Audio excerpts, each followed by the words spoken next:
ఒక చిన్న గ్రామంలో రాము అనే అబ్బాయి ఉండేవాడు. అతనికి చదువు మీద అంత ఆసక్తి ఉండేది కాదు.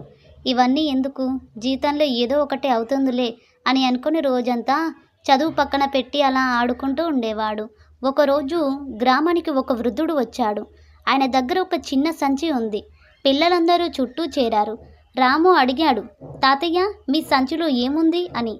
వృద్ధుడు నవ్వుతూ అంటాడు, ఇందులో విలువైన విత్తనాలు ఉన్నాయి, కానీ ఇవి కష్టపడే వాళ్ళకి మాత్రమే ఫలితం దక్కుతుంది అని అంటాడు.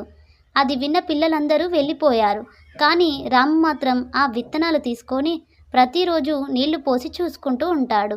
కొన్ని రోజులకి అక్కడ ఒక చక్కని చెట్టు పెరిగింది. ఆ చెట్లల్లో పండ్లు వచ్చాయి. అవి అమ్ముకొని రాము చదువు మొదలు పెట్టాడు. అప్పుడు రాముకు అర్థమయ్యింది, ఫలితం కావాలంటే ముందుగా శ్రమ అవసరమని. అప్పట్నుంచి రాము కష్టపడి చదివి గ్రామానికి మంచి మనిషిగా మారాడు.